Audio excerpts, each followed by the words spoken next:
You'll want to begin the repair by scraping off any loose material of decorative concrete.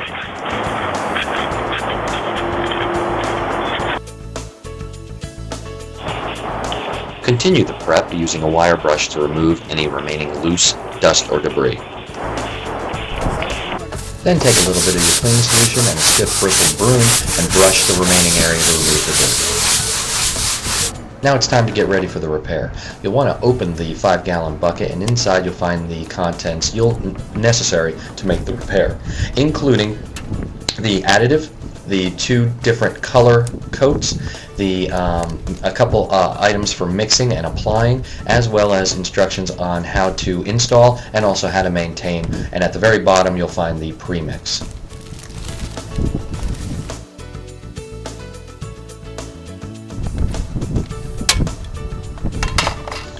Okay, now you want to begin by opening the additive pail. Then you'll take your paint stick and gently stir the additive mixture. Once stirred, you'll want to take that can and then pour the contents into the 5-gallon bucket. Now, at this point, you'll want to pour enough to get you started, depending upon the size of the repair. You'll want to take the SUNDEK premix and pour the SUNDEK premix into the bucket with the additive.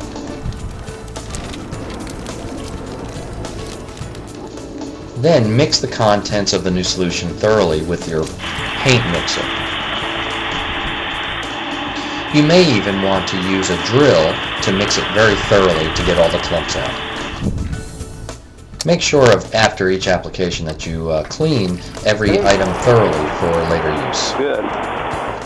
The material should be similar to that of syrup or pancake batter consistency, so if needed, add a little bit more additive to the mix if you have any.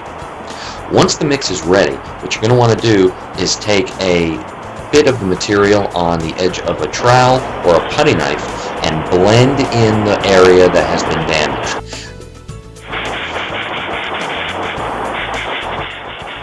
Once the blending material has dried, you'll want to take a sanding tool and buff down the high points and areas around the edges to make a smooth transition.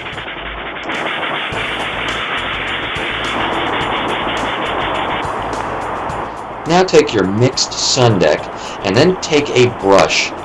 What you're going to do is take the brush, dip it into the mixed material, and you're going to dip it in and then broadcast or sprinkle it onto the repaired area until it gets enough of this stippled effect to match the surrounding texture as closely as possible. A tip here might be to try this step on a piece of cardboard or wood to practice the technique and achieve the proper consistency. If a mistake is made here, you can remove the product while wet and moist with a putty knife or any flat surface tool and try again. You can also treat the cracks in the SUNDEK by taking some urethane and a tube of urethane and squeezing it onto the area where the crack is present, all along the area of the crack. After squeezing the tube of caulk urethane over the crack, you'll want to take your finger and maybe even moisten your finger a bit and work the caulk down into the crack and smooth out and remove the excess amount of caulking material so as not to leave any high spots. So once the textured repair or the crack has been addressed with urethane, you are now ready to apply the SUNDEK acrylic finish coat, which you can take a brush and basically take it and brush over the repaired areas. Now you can do this via a brush or you can use it via a roller, and with a roller you want to make sure to give 2 passes in 2 directions. So you want to go north and south and east and west passes with the finish coat to make sure that you have complete 100% coverage.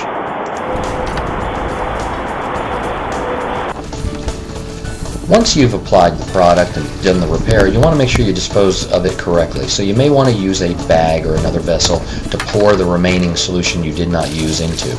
Keep a clean bucket of water handy for rinsing and for cleaning the bucket. You will want to make sure that bucket is cleaned thoroughly so that now you are ready to put. Now it's time to replace all the materials that you had not used and want to use later. Start by taking the premix bag, wrapping it tightly, and placing it in the very bottom of the 5-gallon bucket. Take the cardboard that came with it, keep that cardboard because you'll place that right back on top of the premix. And that'll be your location to place all of your other materials, including your paintbrushes, your scrapers, your mixing tool, as well as your pails of additive and finish coat, including you'll also want to make sure that so that they're there next time you put the instructions back. And in an effort to make the repair blend in even more, it's best sometimes to roll the finish coat from joint to joint to make the repair match. And there you have it, another simple solution to a common problem by SUNDEK, the leader in decorative concrete resurfacing.